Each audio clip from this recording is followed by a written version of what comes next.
ओम शांति।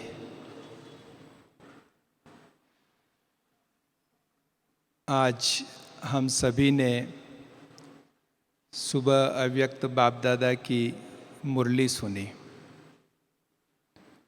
और बाबा ने बहुत स्पष्ट रूप से और जोर देकर बचत का खाता बढ़ाने के लिए कहा और मार्गदर्शन भी दिया।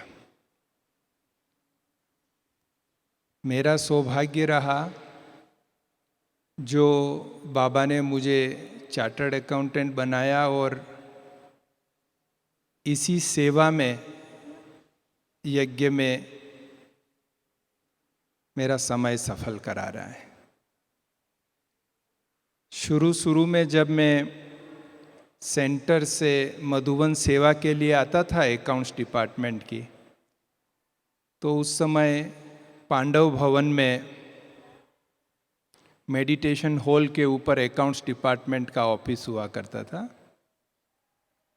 और आदरणीय रमेश भ्राता जी हमारे मुख्य मार्गदर्शक और गाइड थे और दादा विश्व रतन जी वो अकाउंट्स डिपार्टमेंट के हेड कहलाते थे।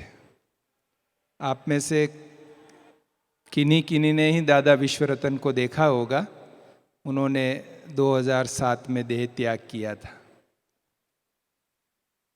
तो मुझे जब भी समय मिलता था, आधा घंटा, 15 मिनट, 1 घंटा, तो मैं दादा विश्व रतन जी के पास जाके बैठ जाता था और उनसे ज्ञान की कुछ पॉइंट्स क्लियर करता था।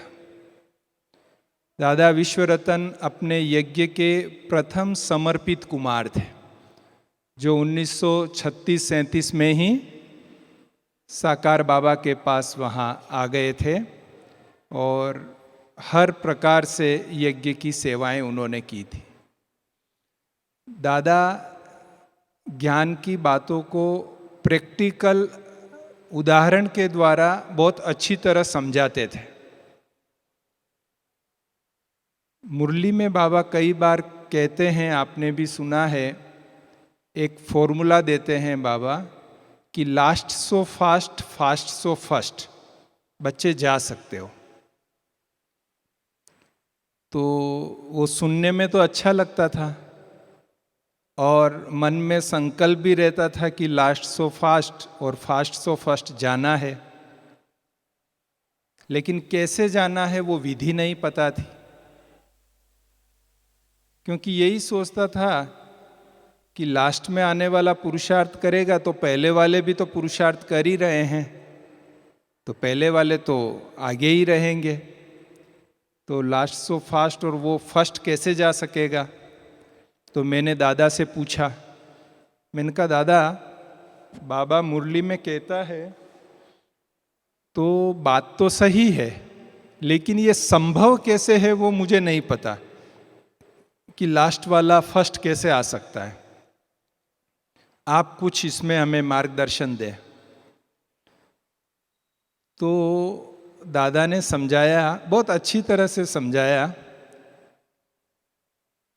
कि जैसे किसी का बैंक अकाउंट है, उसमें उन्होंने 10 लाख रुपया जमा कर दिया। अब उसमें से वो समय प्रति समय पैसा निकाल रहे हैं, कभी 50,000 निकाला, कभी लाख रुपया निकाला, कभी 80,000 निकाला, वो यूज़ कर रहे हैं निकाल के। और कोई ऐसा भी है जो उसमें केवल जमा कर रहा है। अभी उसका भी अकाउंट है, उसमें ज़्यादा पैसा नहीं था, लेकिन वो निकाल नहीं रहा है, केवल जमा कर रहा है। जैसे हर मास 50-60 हज़ार रुपया वो जमा कर रहा है, निकाल नहीं रहा है कुछ भी। तो दादा ने कहा कि साल भर के बाद किसके बैंक अकाउंट में ज़्यादा बैलेंस होगा? किसके बैंक अकाउंट में ज़्यादा बैलेंस होगा? ऑब्वियस है, जो निकाल नहीं रहा है, केवल जमा करता जा रहा है, उसके अकाउंट में ज़्यादा बैलेंस हो जाएगा। तो दादा ने यही कहा कि सतयुग में नंबर आगे उसका आएगा जिसका बचत ज़्यादा होगा। जमा किया लेकिन वापस निकाल लिया, खर्च कर लिया, तो उसका नंबर आगे नहीं आएगा। तो जो फर्स्ट जाने वाले हैं उनकी बचत ज़्यादा होगी, बैलेंस ज़्यादा रहेगा। फिर उन्होंने कहा जैसे कोई किसान है, वो अपने खेत से या कहीं से भी अनाज लेके आता है, 2-5 किलो अनाज लाके एक बोरे में डालता रहता है, तो उसको तो ऐसा है कि थोड़े समय में ये बोरा भर जाएगा, लेकिन बोरे में नीचे चूहे ने छेद कर दिया है, उसमें से वो लीकेज में से अनाज निकलता जा रहा है। तो महीने 1.5 महीने बाद वो देखेगा कि बोरा भर गया होगा, और जब चेक करता है तो पता लगता है कि उसमें तो थोड़ा ही रहा, बाकी का कहाँ चला गया, तो लीकेज में चला गया। तो ऐसे ही अगर जो बच्चे बाबा की आज्ञाओं का पालन नहीं करते हैं, नियमों का पालन नहीं करते हैं, छोटी छोटी अवज्ञाएं करते हैं, उनके अकाउंट में लीकेज हो जाता है, और लीकेज होने से उनका बैलेंस कम हो जाता है। इसलिए अगर आगे नंबर लेना है, लास्ट सो फास्ट और फास्ट सो फर्स्ट जाना है, तो सारे लीकेज बंद कर दिए जाएं और केवल जमा करते रहें, तो आपका नंबर आगे आ जाएगा। भले बाद में ज्ञान में आए हों, बाद में सेवाएं कर रहे हो। मुझे दादा की बात बहुत अच्छी लगी।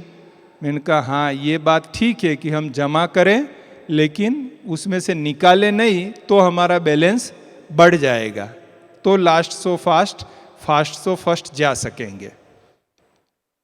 मैंने उस पर थोड़ा चिंतन करना शुरू किया। उसी समय अव्यक्त बाबा की एक मुरली चली। 13 मार्च 1998, 13 मार्च 1998 की मुरली चली, और उस मुरली में भी बाबा ने ये बचत के खाते पर बहुत अटेंशन दिलाया। बाबा ने कहा कि आप सबके पास सुख का, शांति का, निस्वार्थ सच्चे प्यार का स्टॉक जमा है या जितना इकट्ठा करते हो उतना खर्च हो जाता है। यह भी चेक करो, जमा तो होता है लेकिन जमा के साथ साथ खर्च भी तो नहीं हो जाता है। ऐसे करके बाबा ने उस मुरली में काफी डिटेल में उसको समझाया। उसके बाद ये 31 दिसंबर 2000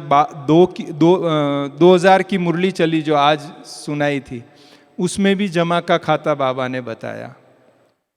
और 31 दिसंबर 2001 की मुरली में भी बताया। तो जब ये मुरलियों में आया तब मुझे एक जैसे ऐसा पूरा क्लियर हुआ कि जैसे बाबा ने इस संगम युग पर ईश्वरीय बैंक खोला है, और उस बैंक में हम सब के खाते खुले हुए हैं, और उन खातों में जमा उधार होता जा रहा है। इन जमा उधार के बाद जिसका बैलेंस सबसे ज्यादा होगा उसको उच्च पद मिलेगा। तो ये ईश्वरीय बैंक बहुत ही विचित्र बैंक है, अद्भुत बैंक है। इस बैंक की कई विशेषताएं हैं। वो दुनिया के बैंक है, उसमें तो आप में से कईयों के खाते होंगे, लेकिन ईश्वरीय बैंक में सबके खाते हैं। इस बैंक में क्या क्या विशेषताएं हैं? एक तो इसमें जो जमा होती है ना, उस पे इंटरेस्ट रेट जो है ना, रेट ऑफ इंटरेस्ट, वो बहुत हाई है। दुनिया में तो 2.5-3% या 6-7% है। यहाँ तो 1000 गुना, लाख गुना, पदम गुना इतना ब्याज मिलता है। दूसरा, समय समय पर बाबा स्कीम निकालता है डिपॉजिट करने की। कभी मधुवन में भट्ठी रख ली, कभी बाबा मिलन का प्रोग्राम, कभी सेवा का प्रोग्राम, कहीं सेंटर पर मकान बन रहा है, कहीं मेला हो रहा है। ये ऐसे विशेष स्कीम होती है जब हम ज़्यादा जमा कर सकते हैं इस बैंक में। विशेष प्रयास करके हम अपना ज़्यादा डिपॉजिट कर सकते हैं। तो ऐसी स्कीम बाबा निकालता रहता है। तीसरा, आपने न्यूज़पेपर में सुना होगा कि वो जो बैंक है उसको तो कई बैंक फेल हो जाते हैं, लोगों का पैसा वापिस ही नहीं मिलता है, लेकिन बाबा का ये बैंक संपूर्ण सुरक्षित है। इस बैंक में ये बैंक कभी भी फेल नहीं होता है। तो आपने जो भी इसमें जमा किया है वो संपूर्ण सुरक्षित है। अगर आप दुनिया के बैंक में सुबह 8 बजे जाएंगे कि पैसा जमा करना है तो बैंक ही बंद होगा, खुला ही नहीं होगा। शाम को 5 बजे जाएंगे कि पैसा जमा करना है तो वो कहेंगे बैंक बंद हो गया, कल आना आप, आज छुट्टी है, आज नहीं होगा। लेकिन बाबा का ये बैंक 24 घंटा 7 दिन खुला रहता है, जब चाहे आप इसमें जमा कर सकते हैं। ऐसा अद्भुत बैंक है, स्पेशल बैंक है, जो जब चाहे तब उसमें हम जमा कर सकते हैं। इसमें कोई गारंटर आदि की भी ज़रूरत नहीं पड़ती है, आप और बाबा डायरेक्ट, और किसी की भी ज़रूरत नहीं है। लेकिन एक इसकी सबसे बड़ी विशेषता है इस बैंक की। सपोज आपके शहर में स्टेट बैंक ऑफ इंडिया का खाता है और उसमें आपने खाता खोला हुआ है और 1 करोड़ रुपया उसमें जमा किया हुआ है। अचानक शरीर छोड़ देते हैं और फिर पुनर्जन्म भी उसी शहर में होता है। जब 5-6 साल की उम्र होती है और स्मृति आती है कि मेरा तो स्टेट बैंक में खाता था और उसमें 1 करोड़ जमा था, तो वो बैंक में पहुंच जाता है और बैंक में मैनेजर को कहते हैं, जाके कहता है कि मैनेजर साहब मेरा खाता है, ज़रा ये अकाउंट नंबर देखो। तो मैनेजर कंप्यूटर में चेक करता है तो अकाउंट नंबर है, का फलाने नाम से है, कि हाँ फलाने नाम से है, कि उसमें 1 करोड़ रुपया जमा है, तो कि हाँ 1 करोड़ जमा है। बोले वो मेरा ही खाता है, मुझे इसमें से 1 लाख रुपया निकालना है। तो बैंक वाला परमिशन देगा निकालने की? आपका ही तो है, फिर क्यों परमिशन नहीं देगा निकालने का? क्योंकि नया जन्म है। लेकिन हम तो ज्ञान में सुनाते हैं कि आत्मा अजर अमर अविनाशी है, तो आत्मा तो मरती नहीं है, तो वो आत्मा का ही अकाउंट खुला हुआ है तो उसको मिलना चाहिए 1 लाख रुपया। लेकिन मैनेजर नहीं देता है। लेकिन इस ईश्वरीय बैंक में जो भी हम जमा करते हैं वो 1 जन्म क्या, 21 जन्म क्या, 84 जन्मों तक हमको रिटर्न मिलता रहता है। इतना अद्भुत बैंक जो है बाबा ने खोला है, जो इसमें 84 जन्मों तक रिटर्न मिलता है। शरीर भले बदल जाए लेकिन आत्मा को वो रिटर्न मिलता रहता है। ऐसा अद्भुत बैंक बाबा ने खोला है। अब ये तो बैंक्स की विशेषता हो गई। अब उस बैंक में जैसे अलग अलग अकाउंट होते हैं, ऐसे इस ईश्वरीय बैंक में भी अलग अलग अकाउंट होते हैं और अलग अलग कर्मों का अलग अलग अकाउंट्स में खुलता है, मतलब जमा होता है। लेकिन इस बैंक की करेंसी क्या है? उस बैंक में तो रुपया, डॉलर, पाउंड जमा करते हैं। इस ईश्वरीय बैंक में की मुद्रा क्या है, करेंसी क्या है? वो है दुआएं। इस ईश्वरीय बैंक में दुआएं जमा होती है। तो जितनी दुआएं जमा उतना खाता भरपूर होता है। और दुआएं हम कैसे जमा कर सकते हैं? तन से, मन से, धन से, आज बाबा ने बताया ना, संकल्प से, साधन से, हर प्रकार से हम दुआएं जमा कर सकते हैं। और दुआएं कौन कौन देता है? दुआएं हम बाप दादा से, अलौकिक परिवार से, लौकिक परिवार से, मित्र संबंधियों से, अनजान आत्माओं से, प्रकृति से, पशु पक्षियों से, सभी से हम दुआएं ले सकते हैं। तो इस प्रकार से हम इसमें दुआएं जमा कर सकते हैं। अभी जो बैंक है तो अलग अलग प्रकार के खाते भी होते हैं। जैसे उस बैंक में current account, saving account, fixed deposit account सब होते हैं, ऐसे इस ईश्वरीय बैंक में भी अलग अलग खाते हैं। इसमें भी current account, saving account, time deposit account और फिक्स्ड डिपॉजिट अकाउंट्स हैं। जब ये चिंतन चल रहा था तो बहुत मज़ा आ रहा था कि कैसे कैसे हमारे कर्मों से अलग अलग खातों में जमा और उधार होते हैं। तो करंट अकाउंट, जो यहाँ बिजनेसमैन बैठे हैं उनको पता है कि बिजनेस में उनका करंट अकाउंट होता है। उस करंट अकाउंट में दिन में कई बार जमा उधार होता है, कई बार निकाल सकते हैं, जमा करा सकते हैं, लेकिन उस पर ब्याज नहीं मिलता है।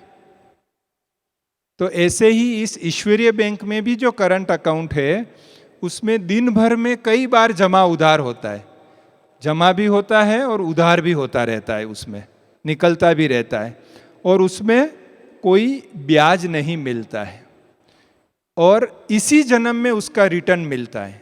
करंट अकाउंट में जितनी दुआएं हमारी जमा है वो इसी जन्म में उसका हिसाब किताब हो जाता है, वो कैरी फॉरवर्ड नहीं होता अगले जन्म के लिए।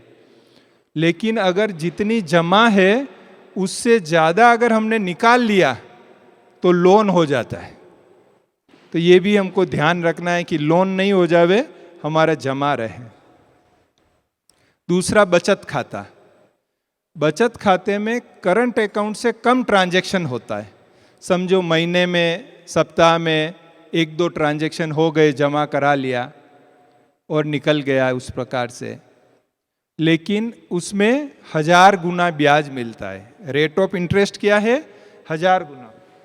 दुनिया के बैंक अकाउंट में सेविंग अकाउंट पर 2.25% ब्याज मिलता है, और बाबा के इस अकाउंट में 1000 गुना ब्याज मिलता है। और शरीर छूट गया तो 1 जन्म तक इसका रिटर्न मिलता है। सेविंग अकाउंट का रिटर्न 1 जन्म तक मिलता है, और अगर बहुत जमा हो गया तो वो ऑटोमेटिक टाइम डिपॉजिट में ट्रांसफर हो जाता है। तो तीसरा अकाउंट है टाइम डिपॉजिट अकाउंट। वो टाइम डिपॉजिट में तो पूरे वर्ष भर में 1-2 ट्रांजैक्शन ही होते हैं, उतना कम जमा होता है उसमें, लेकिन पदम गुना ब्याज मिलता है। और जो हमने जमा किया उसमें 21 जन्म तक रिटर्न मिलता है। कौन से 21 जन्म? सतयुग और त्रेता के। तो टोटल 21 जन्म तक रिटर्न मिलता है उसमें जमा किया हुआ। लेकिन एक जोखिम है, अगर जमा किया हमने निकाला, हमसे कोई गलती हो गई और उसमें लीकेज हो गया और निकाला, तो सारा ब्याज खत्म हो जाता है, केवल मूल ही मिलता है, सारा ब्याज खत्म हो जाता है उसमें। और लास्ट और सबसे इंपॉर्टेंट अकाउंट है फिक्स्ड डिपॉजिट अकाउंट। दुनिया में फिक्स्ड डिपॉजिट अकाउंट में 6-7%, 8% ब्याज मिलता है। बाबा के यहाँ जो फिक्स्ड डिपॉजिट अकाउंट होता है हमारा, उसमें पदमा पदम गुना ब्याज मिलता है। लेकिन पूरे ब्राह्मण जीवन में बहुत कम फिक्स्ड डिपॉजिट बनती है। जो बहुत अटेंशन रखकर बनाते हैं उन्हीं की फिक्स्ड डिपॉजिट बनती है। और 84 जन्म तक रिटर्न मिलता है। अगर हमने इस संगम युग में इस ईश्वरीय बैंक में फिक्स्ड डिपॉजिट बनाई तो 84 जन्म तक उसका रिटर्न मिलेगा। लेकिन बड़ी जोखिम यह है कि अगर फिक्स्ड डिपॉजिट बनाने के बाद निकाल दी, उसमें से लीकेज हो गया और निकाली, तो मूल भी जाएगा और ब्याज भी जाएगा, दोनों खत्म हो जाता है। इसलिए बहुत ध्यान रखना होता है कि फिक्स्ड डिपॉजिट बनाने के बाद उसमें से निकाले नहीं। तो इस प्रकार से ये 4 अलग अलग प्रकार के अकाउंट होते हैं। तो वो तो हमने समझ लिया, लेकिन अब मूल बात है कि इन अकाउंट में जमा क्या क्या होता है और निकलता कैसे है, वो भी हम समझे कि हर एक अकाउंट में जमा क्या होता है और निकलता कैसे है। जैसे पहले हमने देखा चालू खाता, जिसमें दिन में कई बार जमा होता है और कई बार निकलता है। तो उसमें जमा क्या होता है? सवेरे उठे, बाबा से गुड मॉर्निंग किया, तो चालू खाते में जमा हो गया। फिर मुरली क्लास अटेंड किया, चालू खाते में जमा हो गया। ट्रैफिक कंट्रोल के योग किया, अमृत वेला किया, जमा, चालू खाते में जमा हुआ। रात को सोते समय गुड नाइट किया, चालू खाते में जमा हुआ। दिन में जो हमें रूटीन सेवा दी हुई है, वो रूटीन सेवा हमने की, जिसको जो भी ड्यूटी मिली हुई है, सेंटर पर, घर में, मधुबन में, जहाँ पर भी जिसको जो ड्यूटी मिली हुई है, रूटीन सेवा, वो रूटीन सेवा हमने नॉर्मल तरीके से किया तो वो भी हमारे चालू खाते में जमा होगा। हाँ जी का पार्ट प्ले किया, किसी ने कोई बात कही तो हाँ जी करके हमने उत्तर दिया। नहीं तो कहीं तो क्या होता है, नहीं नहीं, सीधा ऐसा ही बोले, नहीं नहीं, वो नहीं। बाबा ने हमें क्या सिखाया है, हाँ जी। भले हम उस बात से एग्री नहीं हो, पर एक बार तो हाँ जी बोलने का, फिर धीरे से उसको बोलने का, अगर इसमें ऐसा करें तो कैसा रहेगा। लेकिन अगर हमने सीधा ही ना कर दिया तो फिर इसमें जमा नहीं होगा, उधार हो जाएगा। तो हाँ जी का पार्ट प्ले करने का। फिर मन का मौन रखने का अभ्यास करने का।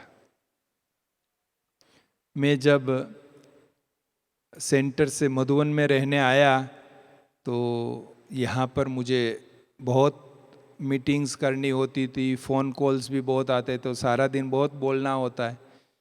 तो मैंने दादी जानकी जी को पूछा कि दादी जी, मुझे थोड़ा सेवाओं के कारण बोलने में ज़्यादा आता है, वाणी में ज़्यादा आता हूँ, आप कहें तो मैं महीने में 1 दिन या 15 दिन में 1 दिन मौन रखूं तो थोड़ा मुझे लगता है कि ठीक रहेगा। तो दादी मेरे सामने देखने लगी। दादी ने कहा कि मैं सारा दिन मौन में रहती हूँ ना, इसीलिए बोल सकती हूँ। अब मैं समझा नहीं कि दादी क्या कहना चाहती है, मैं देखता रहा दादी के सामने। तो दादी ने कहा कि मन का मौन रखो, मन का मौन रखोगे तो फिर वही बोलोगे जो बहुत ज़रूरी है। तो मन के मौन का अभ्यास हो जाएगा तो वाणी में शक्ति भर जाएगी, तो कम बोल में भी काम हो जाएगा।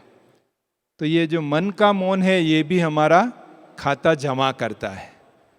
इसके अलावा मधुर बोल, जो हम किसी से भी मिलते हैं और मधुर बोल बोलते हैं तो उससे भी हमारा चालू खाते में जमा होता है। फिर आत्म अभिमानी स्थिति का अभ्यास करना, जो बाबा हमें रोज मुरली में कहता है, उस स्थिति का अभ्यास करते हैं तो भी हमारा चालू खाता जमा होता है। तो इस प्रकार से दिन भर में, ये तो मैं आपको थोड़े से आइटम बताया, पर जो रूटीन की चीज़ें हैं और हम पॉजिटिवली श्रीमत अनुसार करते हैं तो हमारा चालू खाते में जमा होता है। तो जमा होने का तो हमने देखा, लेकिन लीकेज क्या होता है, जिससे चालू खाते का बैलेंस कम हो जाता है, हमारी बचत कम हो जाती है, उस पर भी ध्यान देना बहुत ज़रूरी है। क्योंकि last so fast, fast so first आना है तो लीकेज सब बंद करने पड़ेंगे। तो लीकेज क्या होता है, आलस्य एवं अलबेलापन, कि जो सेवा मिली हुई है कि नहीं की, जैसे तैसे कर ली, ऐसे आलस्य और अलबेलेपन में रहे तो चालू खाते में माइनस हो जाएगा। कार्य समय पर नहीं करना। आपको कोई सेवा मिली हुई है कि 10 बजे वो जाने वाले हैं, तब तक आप ये तैयार करके ले आना। अभी 10:30 बज गए, फिर आप लेके आ रहे हैं, तब तक जाने वाले चले गए हैं, आपके चालू खाते में से माइनस हो जाएगा। यहाँ कोई माइनस करने बैठता नहीं है, भगवान का सुप्रीम कंप्यूटर है, दुनिया में सुपर कंप्यूटर है। भगवान का सुप्रीम कंप्यूटर ऐसा जबरदस्त है जो इन खातों में ऑटोमेटिक जमा उधार होता रहता है। हमारे संकल्प से, हमारे बोल से, हमारे कर्मों से स्वतः ही इसमें जमा उधार चालू ही रहता है, ऑटोमेटिक। इन करोड़ों आत्माओं के सबके अकाउंट और उसमें जमा उधार चलता रहता है। तो इस प्रकार से ये चालू खाते में उधार हो जाता है। फिर कार्य में भूले एवं भूलने का स्वभाव। आपको लिस्ट दी कि ये 10 काम करके आना है, 6 काम करके आ गए, पूछा बाकी का, सॉरी भूल गए। जो भूल गए इधर चालू खाते में से माइनस हो गया। इतना सिंपल है इसमें माइनस। फिर आवाज से हंसना। विश्वरतन दादा को जिन्होंने देखा है और जिन्होंने नज़दीक से उनको देखा है, तो दादा एक बात पर विशेष जोर देते थे कि आवाज से हंसना भी एक विकार है। और ये साकार मुरली में भी आया हुआ है, जो हमने खास अंडरलाइन भी किया था। हमने साकार बाबा को भले नहीं देखा, लेकिन अव्यक्त बाप दादा को तो हम सब ने देखा है। क्या अव्यक्त बाप दादा कभी जोर से हंसते हैं? कभी देखा है अव्यक्त बाप दादा को जोर से हंसते हुए? केवल मुस्कुराते हैं। तो अगर हम जोर से आवाज से हंसते हैं तो वो भी एक प्रकार का देह अभिमान में आना है, उससे भी हमारा चालू खाता माइनस होता है। दूसरों के दुख लेना। बाबा का स्लोगन है, सुख दो सुख लो, न दुख दो न दुख लो। लेकिन अगर हम अज्ञानतावश दूसरों के दुख लेते हैं, मोहवश लगावश दूसरों के दुख लेते हैं, तो हमारा चालू खाता माइनस हो जाएगा। अगर हमारे पास शक्ति है, कैपेसिटी है और हम किसी की सहायता करते हैं, वो अच्छी बात है, सहायता करना अच्छी बात है, लेकिन किसी का दुख लेना उसके लिए बाबा की मना है, नहीं तो हमारा चालू खाता माइनस हो जाएगा। बहानेबाजी। आजकल किसी को कोई कुछ काम नहीं करना होता है तो कोई न कोई बहाना मिल जाता है। excuse.com वेबसाइट पर कई प्रकार के बहाने हैं, तो बहाना दे देते हैं और जैसे ही बहाना दिया हमारे चालू खाते में से बैलेंस कम हो जाएगा, माइनस हो जाएगा। जोश या रोब में आकर बोलना। जैसे मधुर बोलने से जमा होता है, ऐसे ही अगर हमने जोश या रोब में आकर बोला तो माइनस हो जाएगा। तो ये कुछ सैंपल आपको बताए कि कैसे चालू खाते में से माइनस भी हो जाता है, लीकेज भी हो जाता है, और ज़्यादा लीकेज हो गया तो लोन भी हो जाएगा कहीं। तो ये बहुत ध्यान रखना है कि हमें जमा करना है पर लीकेज नहीं हो, इसका हमें ध्यान रखना है। अभी दूसरा बचत खाता, जिसमें बताया कि चालू खाते से भी कम ट्रांजैक्शन होते हैं।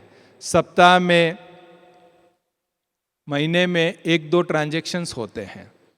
तो वो क्या होता है जमा, वो भी हम देख लेते हैं। दैनिक सेवा कार्य जो हमें मिला हुआ है उसमें कोई नवीनता करते हैं। जो भी सेवा मिली है उसमें कुछ हमने नवीनता किया। जैसे किसी को क्लासरूम सेट करने की ड्यूटी मिली हुई है, तो नॉर्मली उसमें 60 लोग बैठ सकते हैं, उन्होंने ऐसी सेटिंग की कि उसमें 75 लोग बैठ गए, तो ये उनका बचत खाते में जमा हुआ। तो ऐसी कोई भी हर चीज़ में अगर कोई नवीनता करते हैं, जो हमारी ड्यूटी है उसमें जो नवीनता की, तो वो हमारे बचत खाते में जमा हो जाएगा, सेविंग अकाउंट्स में। अपनी धारणाएं जिनके कारण संपर्क में आने वाली ब्राह्मण आत्माएं निर्विघ्न हो जाए, जिसको आज बाबा ने मुरली में कहा गुणदान करने का। अपने जीवन के अनुभव से, गुणों से दान देकर आत्माओं को निर्विघ्न बनाने का। अगर वो हमारे से हो रहा है तो फिर ये हमारा बचत खाता जमा होता जाएगा। आत्माएं निर्विघ्न होती जाएगी, हमारा बचत खाता जमा होता जाएगा।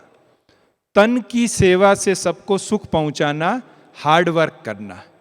कई बार ऐसे प्रोजेक्ट्स हमारे सामने आते हैं मधुबन में, सेंटर्स पर, कि जहां तन की सेवा की ज़रूरत होती है और हम तन की सेवा करते हैं विशेष रूप से, तो हमारा ये बचत खाता जमा होता जाता है। चाल चलन देवताओं जैसा।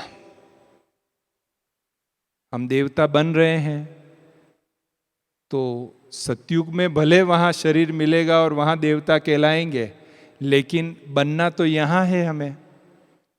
तो हमारा चाल चलन यहाँ पर ही देवताओं जैसा होना चाहिए। ये आज मनमोहिनी दीदी जी का भी पुण्यतिथि है, तो उन्हीं से संबंधित एक बात हमने सुनी है कि मधुबन में आप सभी ने बाबा का कमरा देखा है, उसके वहाँ आंगन है और सामने मेडिटेशन हॉल में जाने की सीढ़ियाँ हैं। तो ये बहुत वर्षों पहले की बात है, जब मनमोहिनी दीदी जी थे तो एक युवा भाई मेडिटेशन हॉल की सीढ़ियाँ जंप लगाकर चढ़ता जा रहा था। 2-2 स्टेप एक साथ में जंप करता हुआ वो चढ़ रहा था। किसी ने देख लिया तो जाके उन्होंने मनमोहिनी दीदी को कहा कि दीदी वो भाई ऐसे 2-2, 3-3 सीढ़ी जंप लगा के, स्टेप्स जंप लगा के चढ़ रहा था। दीदी ने कहा ठीक है। शाम को उस आंगन में दीदी चेयर लगाकर बैठे हुए थे। पहले तो दीदी दादियाँ उसी आंगन में चेयर लगा के आराम से बैठते थे, सबसे मिलते थे। तो दीदी बैठे हुए थे, तो वो भाई जो जंप लगा के चढ़ रहा था वो वहाँ से किचन की तरफ जा रहा था। तो दीदी ने उसको देखा। दीदी ने कहा भाऊ इधर आओ। तो दीदी के पास गया। दीदी ने कहा कि भाऊ देखो आपका चार्ट कितना अच्छा है, अमृत वेला आप एकदम अटेंशन से जागृत होके बहुत अच्छा योग करते हो। मुरली क्लास में आप डायरी पेन लेके बैठते हो, बहुत अच्छा नोट करते हो, सारा सेवा भी एक्यूरेट करते हो, बहुत अच्छा चार्ट है। भाई बहुत खुश हो गया कि दीदी तो आज बहुत महिमा कर रही है। फिर दीदी ने कहा कि अभी मैं आपको एक एक्सरसाइज दूं थोड़ा, तो आप करेंगे? एक सेवा बताऊं तो करेंगे? तो उन्होंने कहा जी दीदी आप बताइए। तो दीदी ने कहा आप यहाँ से मेडिटेशन हॉल में जाओ, लेकिन जैसे सतयुग में लक्ष्मी नारायण चलते हैं उस प्रकार से एक्टिंग करते हुए आप मेडिटेशन हॉल में जाओ। तो उसने कहा ठीक है दीदी। तो वो धीरे धीरे चलने लगा एकदम। फिर जब वो सीढ़ी आई तो पहला पैर एक स्टेप पर रखा, फिर धीरे से दूसरा पैर दूसरे स्टेप पर, फिर पहला पैर तीसरे स्टेप पर, ऐसे धीरे धीरे चढ़ने लगा। जब वो आधी सीढ़ी चढ़ा तो उसको सवेरे वाला सीन याद आ गया कि वो सवेरे कैसे चढ़ रहा था। तो उसको तुरंत संकल्प आया कि दीदी ने इसलिए ये एक्टिंग करने को मुझे कहा है। तो सीधा दीदी के पास गया, कहा सॉरी दीदी मैं आगे से ध्यान रखूँगा, देवताओं जैसा चाल चलन रखूँगा। तो अगर हम बड़ों की शिक्षा देने की रीत अलग होती है, वो सीधा सीधा नहीं बोल देते हैं लेकिन बहुत मीठे रूप से शिक्षा देते हैं। तो हमारा अगर चाल चलन देवताओं जैसा है तो हमको देखकर कई लोगों के चाल चलन में परिवर्तन आ जाएगा, तो हमारा बचत खाता जमा होता जाएगा। बेहद की शुभ भावना, शुभ कामना। अभी हम जुलाई मास में जो मुरली के बाद इशारे सुनते हैं परोपकार से संबंधित, तो जो हमारे साथ अच्छा है, अच्छा व्यवहार करता है, हमारा कहना मानता है, उनके लिए तो हम गुड विशेष रखते हैं, शुभ भावना रखते हैं। लेकिन किसी किसी के लिए फिर जो हमारा कहना नहीं मानता है तो शुभ भावना कम हो जाती है, नहीं भी रहती है। तो अगर ये बचत खाते में जमा करना है तो बेहद की शुभ भावना, शुभ कामना हो। चाहे कोई हमारा कहना माने न माने, हमें फेवर करे या न करे, लेकिन हमारे मन में बेहद की शुभ भावना, शुभ कामना सदा अगर रहेगी, इसका भला हो, इसका कल्याण हो, ये खुश रहे, ये शांत रहे, ये निरोगी हो जाए, ये आगे बढ़े, ये निर्विघ्न हो जाए, इस प्रकार के मंत्र अंदर चलता रहे शुभ भावना, शुभ कामना का, तो हमारा बचत खाता बढ़ता जाएगा। फिर धन से सेवा, जो धन की हम विशेष रूप से सेवा करते हैं तो वो भी हमारा बचत खाता बढ़ता जाएगा। महायज्ञ में सेवा, मधुवन महायज्ञ है तो सेंटर से कोई महीना के लिए, कोई 15 दिन के लिए, कोई 2 मास के लिए मधुवन में सेवा करने आते हैं, धन का विशेष सहयोग करते हैं, साधनों से यहाँ विशेष सहयोग करते हैं। तो मधुवन महायज्ञ में जो विशेष सहयोगी बनते हैं उनका भी ये बचत खाता बढ़ता जाता है। यज्ञ के धन की बचत करना। हमें सपोज करो 1000 पंखे की ज़रूरत है, पंखा लेने हमको भेजा, अब वो 3000 में आता है, लेकिन हमने ज्ञान सुनाया, परिचय सुनाया, संस्था का परिचय सुनाया, और वो 3000 का पंखा 2500 रुपये में हम लेके आते हैं। तो ये जो बचत हुई, भले यज्ञ के धन की बचत हुई, सेंटर के धन की बचत हुई, लेकिन हमारा भी बचत खाते में वो जमा हो जाता है। फिर दिन भर स्वमान के नशे में रहना। बाबा रोज मुरली में जो स्वमान देता है, अगर हम स्वमान के नशे में रहते हैं तो भी हमारा बचत खाता जमा होता जाता है। मुरली क्लास रेगुलर संगठन में आकर करते हैं। एक है व्हाट्सएप पे पढ़ना, स्पीकर पर सुनना, वो भी अच्छा है, लेकिन अगर संगठन में नियम पूर्वक आकर मुरली क्लास करते हैं तो उससे हमारा बचत खाता जमा होता है। भोजन पवित्र हाथों का बना हुआ और बाबा की याद में करने से हमारा बचत खाता बढ़ता है। और वाचा सेवा करते हैं, कोर्स कराना, एग्जीबिशन समझाना, कोई भी आत्मा आवे तो उसको ज्ञान की बात सुनाना, इस प्रकार से जो वाचा सेवा करते हैं तो उससे भी हमारा बचत का खाता बढ़ता है। तो ये तो हमने देखा कि हमारे बचत के खाते में जमा कैसे होता है। अभी बचत के खाते में माइनस कैसे होता है, लीकेज कैसा हो जाता है कि हमारा बचत के खाता बैलेंस कम हो जाता है, वो भी कुछ आइटम हम देख लेवे। जैसे दैनिक सेवा का कार्य जो हमें मिला हुआ है, उसको हम अरुचि से या अनमने भाव से करते हैं। चलो अभी निमित ने, बेन जी ने सेवा दे दी है, जैसे तैसे पूरा कर लो, थोड़ा इधर थोड़ा उधर करके पूरा कर लिया। तो जो अरुचि से सेवा की तो हमारा अकाउंट जो है ये माइनस हो जाएगा। फिर अपने गलत व्यवहार से अन्य व्यक्तियों का संकल्प चलाना, इस पर हमें विश्व रतन दाता बहुत ध्यान दिलाते थे। कहा जैसे आप किसी के पास गए, किसी के घर पे गए, और वो कमरे में किसी काम से गया जिससे आप मिलने के लिए गए, वहाँ एक टेबल पर बुक रखी हुई है, आपने वो बुक ली, पढ़ी, उसको 2-4 पेज पलटे और फिर उसको टेबल के ड्रॉअर में रख दी। फिर वो भाई आए, आप मिले, फिर निकल गए आप। शाम को उसको उस बुक की ज़रूरत पड़ी, वो जाके टेबल पे ढूंढ रहा है, वो बुक वहाँ टेबल पर नहीं दिखाई दे रही है। उसने 2 मिनट ढूंढा, फिर ड्रॉअर खोला तो ड्रॉअर में से वो बुक मिली। तो दादा कहते थे कि ये जो 2 मिनट उसके संकल्प चले, वो हमारे कारण से चले, क्योंकि हमने जो चीज़ जहाँ से ली उसे दूसरी जगह रख दी, तो उसको ढूंढने में जो संकल्प चले वो हमारे खाते में से माइनस हो जाएंगे। ये ईश्वरीय बैंक का कारोबार इतना सूक्ष्म है कि हमारे कारण अगर किसी के भी व्यर्थ या नेगेटिव संकल्प चलते हैं तो वो हमारे अकाउंट में से माइनस हो जाता है। फिर सेवा में असावधानी व लापरवाही। पानी पिलाने के लिए ले जा रहे हैं, ग्लास गिरा दिया, कुछ तोड़फोड़ कर दी, तो ये जो सेवा में असावधानी या लापरवाही होती है उससे अकाउंट माइनस हो जाता है। दादी जानकी जी ने कई बार कहा है कि ये छोटी छोटी भूलें भी कब होती है, जब हम योग में नहीं होते हैं। योगः कर्मसु कौशलम, योग से कर्म में कुशलता आती है। कई क्या कहते हैं, मैं योग में था ना इसलिए मुझे ध्यान नहीं रहा, टाइम निकल गया, ये काम रह गया क्योंकि मैं योग में था।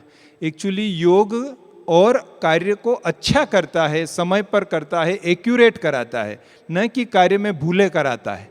लेकिन अगर भूल हो रही है, असावधानी, लापरवाही हो रही है तो हमारे अकाउंट में से वो माइनस हो जाएगा। चाल चलन असुरों जैसा, कई देखेंगे चलेंगे तो ठक ठक ठक ठक की आवाज आएगी, जूते इधर उधर खोल देंगे, रास्ते में पार्किंग व्हीकल का ऐसा करेंगे कि दूसरों को तकलीफ होगी। तो इस प्रकार से जिनसे कारण एकदम असुरों जैसा व्यवहार लगे, खाएंगे तो भी चप चप करके खाएंगे, तो ये सब से हमारा अकाउंट जो है माइनस हो जाएगा। बड़े एटिकेट्स बाबा कहते हैं कि हमको देवताओं जैसे मैनर्स चाहिए, नहीं तो माइनस हो जाएगा। व्यर्थ, नेगेटिव और असत्य बोल, अगर हमने व्यर्थ, नेगेटिव और असत्य बोल किए हैं तो भी हमारा अकाउंट माइनस हो जाएगा। फिर नेगेटिव संकल्प, हम कहते हैं कि संकल्प कर्म का बीज है, तो अगर हमारे संकल्प नेगेटिव है तो फिर अकाउंट से माइनस हो जाएगा, बचत खाते से माइनस हो जाएगा। क्यों, क्या, कैसे, किस लिए, ये क्वेश्चंस का अगर क्यों लगता जाएगा हमारे मन में तो जमा कब होगा? योग ही नहीं लगेगा अगर क्वेश्चंस का क्यों है तो फिर हमारा अकाउंट माइनस हो जाएगा। फुल स्टॉप लगाना सीखें, नहीं तो अकाउंट खाली हो जाएगा हमारा। फिर यज्ञ के धन का अपव्यय करना, जहाँ 1000 रुपया खर्च करने के काम करना था वहाँ 1200 रुपया खर्च करके आए, तो हमारा अकाउंट, यज्ञ का धन भले गया लेकिन हमारा अकाउंट जो है बचत खाता माइनस हो जाएगा। फिर अमृत वेले सोए रहना या संगठन में मुरली क्लास नहीं करना, इससे भी हमारे बचत खाते में माइनस हो जाता है। तो हमें ये ध्यान रखना है कि हमारा बचत खाते में जमा हो, माइनस नहीं हो जाए, ये हमें ध्यान रखना है। तीसरा है सावधि जमा खाता, टाइम डिपॉजिट। बहुत कम, पूरे साल भर में 1-2 ट्रांजैक्शन ही होते हैं, लेकिन 21 जन्म तक रिटर्न मिलता है, पदम गुना ब्याज मिलता है। ऐसी टाइम डिपॉजिट कैसे बना सकते हैं हम? बाप समान चाल चलन चेहरा कि जिससे वारिस आत्माओं का जन्म हो जाए। जैसे मनोहर दादी जी एक बार पंजाब से ट्रेन से आ रहे थे साकार बाबा से मिलने के लिए, तो उसी कंपार्टमेंट में एक युगल जो हैं उनके सामने वाली सीट पर बैठे थे, बड़े पढ़े लिखे लग रहे थे। तो रास्ते में दादी जी ने परिचय दिया, ज्ञान सुनाया, फिर उनको कहा कि वो आबू में छुट्टियां बिताने के लिए आ रहे थे, तो दादी ने कहा आप हमारे बाबा से मिलने आना, मैं आपको बाबा से मिलाऊंगी। फिर वो बाबा से मिलने आए, तो दादी जी उनको बाबा से मिलाने ले गए, लेकिन बाबा अंदर किसी से मिल रहे थे, तो दादी जी ने उनको बाहर बिठाया और कहा कि आप जो हैं 2 मिनट बैठिए, मैं आती हूँ, फिर अपन बाबा के पास जाते हैं। तो ऐसे कह के उनको बिठा के दादी जी गई। जब वापस आई कहा चलो अभी बाबा से मिलते हैं। तो उन्होंने कहा कि हमने तो बाबा से मिल लिया। तो कहा आप अंदर गए? तो कि नहीं, मैं अंदर नहीं गया, बाबा यहाँ से बाहर गए तो हमको ओम शांति कहा, तो हमने भी ओम शांति कहा। तो दादी ने कहा बाबा बाहर गए, तो दादी ने गेट की तरफ देखा पांडव भवन, तो विश्व रतन दादा जा रहे थे। क्योंकि विश्व रतन दादा एकदम चलते थे तो भी फरिश्ते जैसे, बोलते थे तो भी फरिश्ते जैसे। तो दादी ने कहा नहीं, ये तो बाबा नहीं, ये तो बाबा का बच्चा है। तो वो जज साहब ने कहा कि बाबा का बच्चा ऐसा है तो बाबा कितने अच्छे होंगे। तो मतलब चाल चलन चेहरों से वारिश आत्मा का जन्म हो जाए तो हमारा टाइम डिपॉजिट बन जाता है ये हमारा।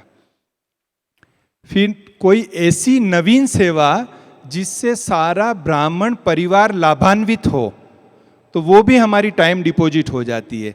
जैसे ऐसा कोई प्रोजेक्ट बनाया कि जिससे कई बीके जो हैं सेवा में लगे और उन्होंने अपना तन मन धन सफल किया, तो वो प्रोजेक्ट बनाने वाले की टाइम डिपॉजिट बन जाती है। कोई ऐसी कोर्स बनाया, कोई चित्र बनाया, कोई पुस्तक लिखी, तो उसके द्वारा कई आत्माएं लाभान्वित होती है, तो फिर उनका टाइम डिपॉजिट जमा हो जाता है। ऐसे ही कोई गीत, अच्छे अच्छे गीत बनाए, कमेंट्री किया, जिससे अनेक आत्माओं का योग लग जाता है, तो उससे भी बनाने वाले की वो टाइम डिपॉजिट हो जाती है। फिर हड्डी सेवा, जैसे भवन निर्माण का कार्य चल रहा है, कोई बड़ा मेला लगा हुआ है, कुछ तो 10 दिन का है, 1 महीने का है, 2 मास का, तो एकदम हड्डी सेवा, दधीची ऋषि की तरह अगर हमने सेवा की तो उससे भी हमारा टाइम डिपॉजिट बन जाता है, जो 21 जन्मों तक हमें रिटर्न देता है। आवश्यकता के समय धन देना, जब खास जरूरत है और उस समय अगर हमने धन की सेवा की तो उससे भी हमारा टाइम डिपॉजिट जमा होता है। और गुणों और शक्तियों का दान करना, तो उससे भी टाइम डिपॉजिट। तो ये तो टाइम डिपॉजिट जमा हुआ, लेकिन अगर उसमें से हमने निकाल दिया तो क्या हो जाएगा? ब्याज सारा ही खत्म हो जाएगा। तो कैसे निकलता है? कर्मेंद्रियों से अगर ऐसा कोई कर्म कर लिया जिससे कि बड़ा पाप हो जाए, तो कर्मेंद्रियों से कुछ विकर्म किया तो हमारी टाइम डिपॉजिट चली जाएगी। या ऐसा कोई हम कर्म करें कि ब्राह्मण आत्मा ज्ञान में चलना छोड़ दे, ऐसा कोई कर्म हमारे से हो जाता है तो भी हमारी टाइम डिपॉजिट चली जाएगी। अभी लास्ट में फिक्स डिपॉजिट, जो पूरे ब्राह्मण जीवन में कुछ ही फिक्स डिपॉजिट बनती है लेकिन 84 जन्म तक रिटर्न मिलता है, वो हम कैसे कर सकते हैं फिक्स डिपॉजिट? तो एक तो आप सभी, हम सभी जो यहाँ बैठे हैं, एक फिक्स डिपॉजिट तो हम सबकी बनी हुई है, और वो है बाबा को पहचान के बाबा का बनना। इससे ही हमारी फिक्स डिपॉजिट बन जाती है। तो ये फिक्स डिपॉजिट तो सभी की बनी हुई है। दूसरा, बाबा का बन के अगर समर्पित होते हैं तो ये और फिक्स डिपॉजिट बन जाती है, क्योंकि समर्पित जीवन से बाबा बहुत सेवाएं करवाता है, तो वो और फिक्स डिपॉजिट बन जाएगी। अगर हमने हमारे किसी मित्र संबंधी को समर्पित करने के लिए शक्ति भरी उत्साह दिलाया, बेटा है, बेटी है, भतीजा है, भतीजी है, बहन है, भाई है, उनको अगर हमने समर्पित किया तो हमारी भी फिक्स डिपॉजिट बनेगी, क्योंकि उनके द्वारा जो दुआएं जमा होगी उसका कमीशन हमें मिलता रहेगा। तो ये भी हमारी फिक्स डिपॉजिट हो जाएगी। फिर 3 पैर पृथ्वी दिया सेवा के लिए, तो वहाँ अनेक आत्माएं आकर अपना भाग्य बनाएंगी, तो वो भी हमारी फिक्स डिपॉजिट जमा होगी। अगर हमारी मनसा संपूर्ण श्रीमत अनुसार चलती है तो बेहद विश्व की सेवा हर पल होती रहती है, वो हमारी फिक्स डिपॉजिट होती है। और अगर हम गृहस्थ में रहते हुए ट्रस्टी बन के रहते हैं, कहाँ पर भी हैं लेकिन ट्रस्टी हैं संपूर्ण रूप से, तो हमारी फिक्स डिपॉजिट होती है, जो 84 जन्म तक रिटर्न मिलता है। अभी फिक्स डिपॉजिट निकलती कैसे है कि जिससे मूल भी चला जाएगा, ब्याज भी चला जाएगा, वो खास अटेंशन देना है। पहली बात कि अगर हमने बाबा का बन के बाबा को फारगति दे दी तो हमारी फिक्स डिपॉजिट चली जाएगी, खत्म हो जाएगा सब कुछ।